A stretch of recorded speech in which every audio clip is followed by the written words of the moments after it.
Good evening, ladies and gentlemen. Good evening, ladies and gentlemen. My name is Esperance, and I'm going to be doing a piece entitled International Love from my latest album, poetry album, that is, and I hope you guys enjoy it.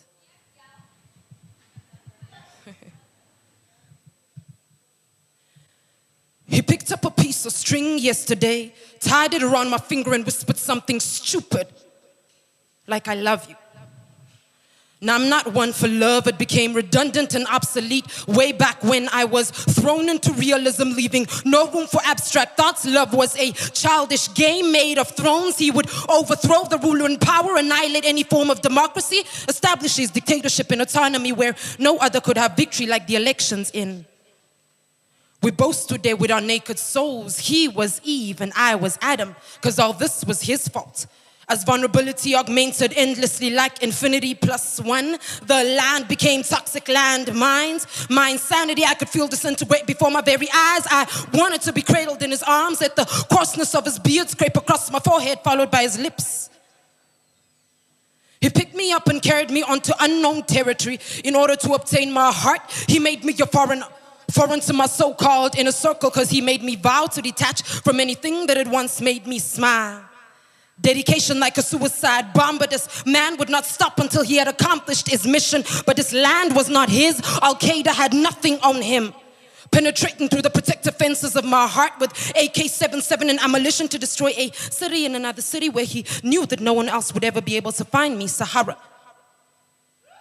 He took my heart and placed it in his, and like the perfect EKG, we created the perfect EKG, perfect pulsating, perfect pitch. His heartbeat was a soprano that harmonized my alto, never out of pitch, always had the right note take. Note, this man was nearly 3 times my size. When this football player would lift me up, I was on cloud 9, literally. So would you let me see beneath your beautiful and automated response caused by the stimuli called your love? You see, at the moment that I felt like I was broken beyond repair, I would try and cover it up with makeup, but the foundation did not make up for my broken foundation. He would tell me that I was just too hairy, so the pain of the blade in my legs as I try to rip away the hair follicles left nothing but wounds. So dearly beloved, forgive me for not allowing you to see between my beautiful, his fault. I used to rap, but then realized that my role model became Nicki Minaj, and as far as I can remember, the cross did not have a pink wig on it, his fault. So in my determination to find another kind of love, I chose to leave those grounds. However, I was now detached from my vasculature, thus I needed an external pacemaker. So anything that came along and made my heart beat, I allowed to determine my heartbeat. Disgusting. South Africa. He didn't like the other side of me. He called me a mixed breed. But don't get me wrong, he loved me. Major exporter of electricity in the land he had previously colonized. He let that current flow systemically as it spread outwards and later came to a curve like the United States of America.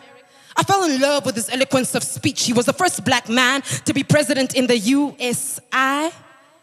He was a republisher of the Republican that fought to obtain the same power. Whenever we'd fight, it ended off with, yes, we can continue trying to be together.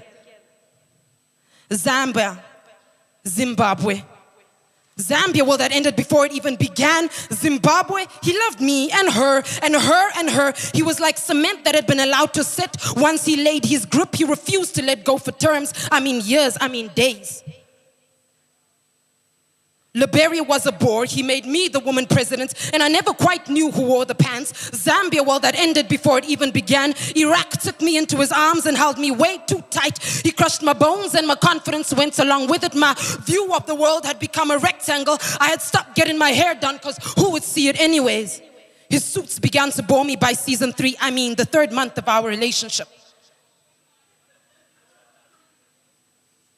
This isn't a perfect love story poem where I end with a perfect description of a perfect man that is now my perfect husband. But I now know that when he finds me, he will like my Proverbs 31 status. Shared with his friends from college. The only it's complicated would be because we couldn't decide on a color for our new bed. He'd tweet love in the morning. I'd retweet and repost it at night.